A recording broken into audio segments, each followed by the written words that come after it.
Bonjour à toutes et à tous, ici Valentin pour la chaîne André et Valentin et aujourd'hui on se retrouve pour une nouvelle vidéo et ça sera un tutoriel sur la Pyramix, un tutoriel sur la méthode Oka. Donc la méthode Oka qui est quand même un peu plus rapide, qui va plus vite que la méthode débutante dont j'avais déjà fait un tuto auparavant sur la chaîne. Voilà, donc surtout cette méthode va vous permettre de descendre en dessous des 10 secondes, ce qui est quand même vachement cool. Et voilà, donc maintenant je vais juste vous expliquer un peu les étapes, en combien d'étapes se formera cette méthode Oka. Alors, elle sera formée de 3 étapes. Donc, la première étape, ça va être en fait de créer un petit triangle comme ceci. Je ne sais pas si vous voyez, un petit triangle comme ceci avec la première couronne. Donc, ici rien, hein, mais juste la première couronne comme ceci. Ensuite, aligner les centres et les coins de la face qui est en face du petit triangle. Donc là, c'est la face verte, mais ne vous inquiétez pas, je vous expliquerai ça un peu plus précisément. Et ensuite, on va finir le cube. Alors, je vais vous le dire tout de suite, moi, je différencie deux méthodes Oka. La méthode Oka simplifiée et ce que j'appelle aussi la méthode Oka normale. La méthode Oka normale, c'est qu'en fait, la méthode Oka normale va vous permettre de descendre en dessous des 8. Non, ce qui est sûr, c'est que vous allez descendre en dessous des 8, même des 7. Après, si vous la connaîtrez bien, bien les algos, vous serez bien en dessous des 6 et même des 5 quand vous avez un peu de chance sur les mélanges. Alors que la méthode simplifiée, enfin ce que j'appelle la méthode simplifiée, vous pourrez descendre que grand maximum en dessous de 7. Des fois, vous pourrez faire des AVG de 5 hein, si vous avez un peu de chance. Hein. Moi, avant, j'utilisais cette méthode quand j'ai fait un 5,87 average of 5 sur la chaîne. Vous voyez, j'avais eu quand même un peu de chance. Maintenant, je suis à 4 average. 4 average, donc avec la méthode, ce que j'appelle la méthode normale. Voilà, donc sinon, la différence avec la méthode, entre la méthode simplifiée et la méthode normale, c'est juste la dernière étape. La première étape, c'est la même pour les deux méthodes, enfin ce que j'appelle les deux méthodes. La deuxième étape, c'est la même. Mais la troisième étape, on va le faire intuitivement à la méthode simplifiée, ce que je vais appeler intuitivement. Et pour la méthode normale, vous aurez quelques algos à apprendre. Voilà, pour le finir en un algorithme. Alors, c'est parti pour la première étape. Alors, comme je vous l'ai dit, la première étape consiste à faire un petit triangle comme ceci, donc là, bleu, avec la première couronne, donc une petite couronne comme ça. Mais pas faire un gros triangle comme cela, hein, pas un gros machin, mais juste un tout petit truc comme ceci, avec une première couronne. Donc ça, je vais pas trop m'attarder dessus, je vous montrerai un ou deux petits exemples, comment les faire. Après, c'est très intuitif, vous trouverez bien sûr des petites astuces pour les faire un peu plus rapidement. Voilà, donc en l'occurrence, on peut les faire entre 1 et 6 mouvements, quand on a 1 et 5 mouvements, je voulais dire, quand on n'a vraiment pas de chance pour faire ce petit triangle, on peut mettre 4-5 mouvements en grand maximum. Et sinon, on a souvent, ça tourne au bout entre 2 et 3 mouvements pour chaque triangle. Alors, par exemple, là, c'est cool. Vous pouvez voir que... Bon, alors, je vais faire un peu détourner des petits tips. Voilà. Alors là, ce que je peux voir déjà, c'est que j'ai la moitié d'une première couronne qui est faite. Donc ça, c'est cool. C'est-à-dire que j'ai juste cette petite pièce à placer et j'aurai mon petit triangle. Et là, il faut savoir que pour faire ça, on a soit entre 1 et 3 mouvements. Donc ce qui est cool, ce qui va très vite. Alors là, j'ai déjà le rouge-bleu, celui que je vais devoir mettre ici pour créer mon petit triangle avec la petite couronne. Ça va être donc la pièce rouge-vert, parce qu'ici j'ai du vert et ici j'ai du rouge. La pièce rouge-vert, j'ai vu qu'elle est ici, je dois la placer là, sauf que si je fais ce mouvement, elle est masmise. Donc quand vous avez ce petit cas, vous tournez, vous le mettez comme ça. Mais de toute façon là, vous trouverez bien sûr, comme j'ai dit, des petites astuces. Voilà, alors deuxième cas... c'est quand vous avez rien du tout, pas une moitié de couronne de fait, donc je vais essayer quand même de créer un peu d'écart. Voilà. Alors déjà, quand vous avez rien fait, ce que je vous conseille de faire déjà, c'est trouver un coin, enfin un tip, ce qu'on appelle les tips, c'est ces trucs-là, un coin et un centre bien orienté, enfin bien mis ensemble, vous voyez. Alors, il faut pas prendre des trucs qui sont pas orientés, parce que ça nous fait faire un mouvement en plus. Et c'est pas génial. Moi je vous conseille, quand vous avez rien du tout, pas de moitié de couronne de fête, qu'il faut tout faire, et bah c'est de prendre déjà un coin et un centre déjà orientés ensemble. Ça nous fait un mouvement de moins à faire, ce qui est quand même cool. Alors là on va regarder, par exemple, je prends ici, je regarde ici la couleur que je vais devoir mettre, ça va être l'arête vert et jaune. Donc ici je vais mettre l'arête vert et jaune. Ici l'arête rouge et vert. Bon, si j'ai vraiment des trucs nuls, mais là ça va, c'est assez simple, Je peux aussi tourner et regarder ce qui se passe ici. Mais nous, on va rester là-dessus. Et là, je vais devoir mettre l'arête vert jaune. Où est l'arête vert jaune? Elle est ici. Pardon, elle est ici. Et je vais devoir la mettre là. Hop, je tourne comme ça. Hop. J'ai déjà la moitié de mon petit triangle de fait en 2 mouvements. Oui, et ensuite là, je vois que j'ai celui-ci à placer là. Donc ici, je dois mettre l'arête rouge verte, elle est ici. Je vais faire un U', R'. Et là, vous voyez que j'ai mon petit triangle de fait. Vous avez vu que 4 mouvements, donc c'est quand même vachement rapide. Voilà, donc maintenant on se retrouve pour la deuxième étape. Alors la deuxième étape va consister en fait d'aligner les centres. Je vais vous le faire.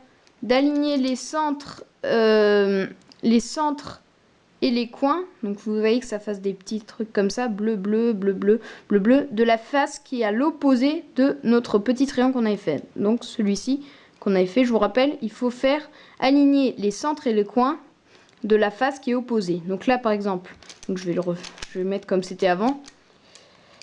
Là on avait fait notre triangle vert, jaune, rouge. La couleur qui nous manquait, c'est quelle couleur?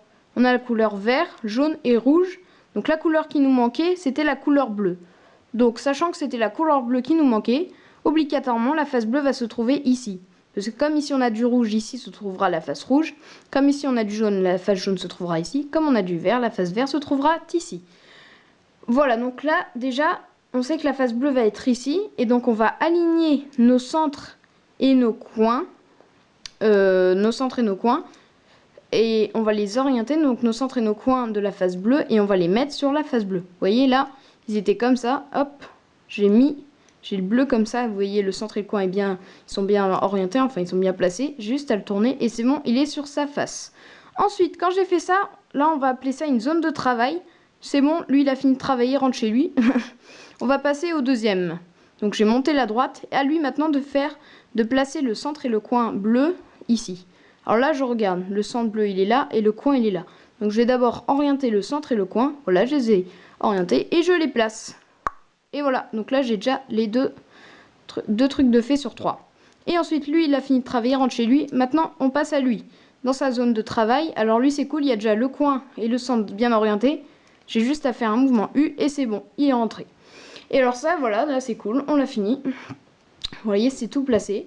Et alors maintenant, on va juste faire des mouvements R ou R' pour tout orienter et que ça fasse quasiment toutes les faces de fête, mais avec 1 ou 2 coins qui sont pas mis. Vous voyez, là j'ai du rouge, ça se voit bien, du jaune, du vert et du bleu.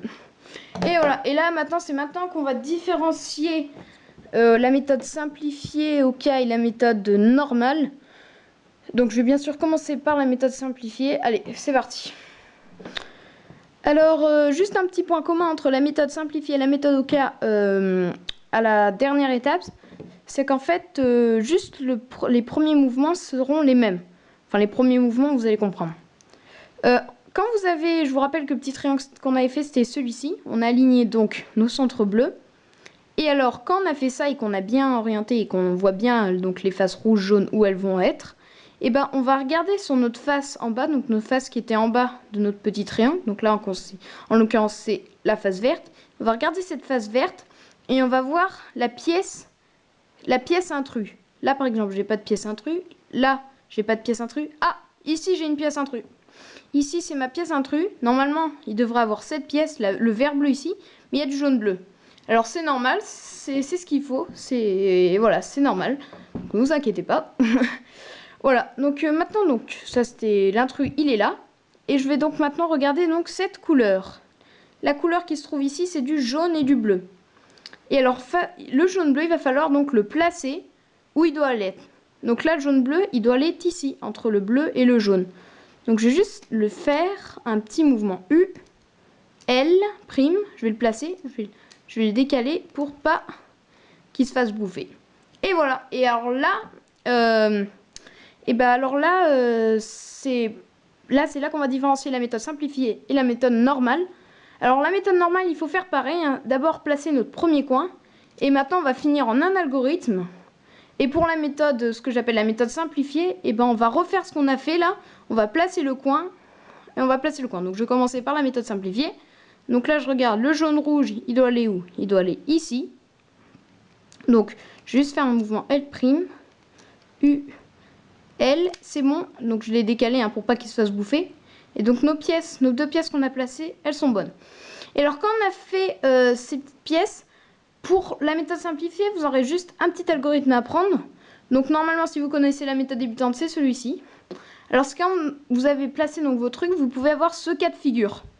Deux pièces qui sont bien placées mais mal orientées. Il faudrait les tourner et elles seraient bien placées. Sauf que là, quand vous avez ce petit cas 2 à côté, vous faites R, U', R', donc je le marque en bas de votre écran, U, R', L, R, L'. Voilà, donc je le mets aussi dans la description si vous en avez besoin. Voilà, alors je voulais vous montrer, vous pouvez aussi en avoir en plusieurs cas de configuration. Oui, bah c'est celui-là, je suis bête. Pardon.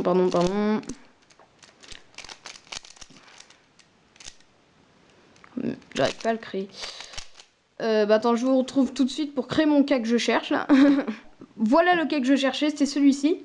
C'est quand vous avez aussi deux coins bien placés mais mal orientés, sauf qu'ils sont pas à côté. Lui il est là et lui il est là-bas. Donc ce qu'on va faire, c'est qu'on va les mettre l'un à côté de l'autre, comme ceci, et on va exécuter notre algorithme. R, U', R', U, R', L, R, L'. Et ce que j'appelle la UF, c'est donc aligné. Voilà. Donc là, c'est tout pour la méthode simplifiée. Maintenant, je vais passer à la méthode normale. C'est parti. Alors, maintenant, donc, je vais parler un peu de la méthode normale. Alors, la différence avec la méthode OCA, c'est que vous allez apprendre 3 algorithmes à la place d'un pour la méthode simplifiée. Voilà, donc je vais vous les donner, les algorithmes. Alors bien sûr, il va falloir les repérer. Et en plus, ce qui est en plus énervant, c'est qu'il va falloir aussi les repérer par rapport aux AUF, donc par rapport aux alignements de la face. Et ça, c'est chiant à repérer. Vous allez quand même mettre beaucoup de temps à les repérer. Alors, je vais vous donner direct les 3 algos et après, je vous montrerai un peu les cas. Alors, le premier algo, ça sera celui-ci. En fait, c'est l'ascenseur. Donc, on peut déjà repérer un peu comment ça fait. C'est cette pièce qui doit aller ici. Cette pièce qui doit aller ici. Donc j'ai juste à faire R', L, R, L'. Et le cube est fini. Alors deuxième cas de configuration, c'est celui-ci. Alors c'est le même, hein, donc je ne vais pas compter un algo en plus, c'est le même mais à gauche. Donc là, la pièce est ici et il doit aller ici. Je vais faire un mouvement L, R', L', R. Alors c'est vraiment des algos très très simples. Donc je vais vous en montrer maintenant un deuxième. Le deuxième algo, c'est celui-ci. En tout, il y en a 6 en fait des algos, mais c'est que je compte pas les symétriques. Alors, le deuxième algo, c'est quand vous avez ce cas de configuration. D'ailleurs, si ceux qui veulent utiliser la méthode simplifiée regardent toujours cette vidéo, vous pouvez voir en fait que la couleur qu'on regarde ici, c'est jaune-vert. Donc le jaune-vert, on va devoir le placer derrière. Et en fait, quand on va le placer, bam, on va avoir un skip. Et ben là, c'est le même algorithme. C'est un algorithme, mais en fait, pour la méthode normale. Et voilà, donc c'est pour ça quand vous faites la méthode simplifiée, c'est cool parce que vous pouvez avoir beaucoup de skips. Donc ce qui va vous permettre quand même de sortir quand même quelques sub 5. Et voilà ce qui est cool. Voilà, donc je répète pour la méthode normale, quand vous avez ce cas de configuration de même couleur ici, de même couleur ici, vous montez la droite, R, U', et R'. Voilà, gauche, donc deux couleurs. Et là, c'est pas deux fois la même couleur. Donc là, c'est des couleurs adjacentes, jaune et vert. Donc c'est pas les mêmes couleurs. Et ben, je vais faire L', U, L. Voilà. Maintenant les derniers. Alors le dernier, c'est celui-ci. Alors pour le dernier, voilà, c'est celui-ci. Donc c'est quand vous avez une face. Là, si on regarde comme ça, on a l'impression que le pyramide c'est fini, sauf que vous avez ces petites pièces à placer. Donc on va regarder la pièce qui se trouve ici, le bleu-rouge, elle doit aller ici ou ici. Si elle doit aller ici, et ben ça se tournera donc dans le sens normal des aiguilles de montre. Si elle doit aller ici, tournera dans le sens inverse. Donc là, en l'occurrence, elle doit aller ici, donc ça va être donc le sens normal des aiguilles de montre. Et alors quand c'est le sens normal des aiguilles de montre, c'est très simple. C'est en fait le même algo que je vous ai pris tout à l'heure, mais avec un peu plus de mouvement. C'est en fait L, R', L', R2, U', R', U, et le cube est fini. Voilà, deuxième algo. Le deuxième algo, donc le symétrique, où ça tourne pas dans le sens normal des aiguilles d'une montre, mais dans le sens inverse. et bah ça va être en fait, donc le jaune il doit aller ici, hein, je vous montre, voilà, et bah ça sera dans le sens inverse, et le sens inverse c'est le même algorithme mais symétriquement, R', L, R, L2, U, L, et on fait la UF, U'. Voilà, donc ça c'était les 3 petits algos à apprendre. Je vais d'ailleurs faire une vidéo tutoriel sur la 3e étape de la méthode Oka, pour vous expliquer un peu plus en détail, parce que là si je le fais, le tuto sera quand même très long. Donc sinon essayez de trouver un peu des petits trucs avec ces algos, regardez les différents AUF. Voilà, sinon je vous dis merci d'avoir regardé cette vidéo, n'hésitez pas à vous abonner à la chaîne, à nous regarder, à nous suivre pardon, sur Twitter et sur Facebook, et à laisser un j'aime et un commentaire si vous avez une question, on vous répondra le plus vite possible. Voilà, allez, salut!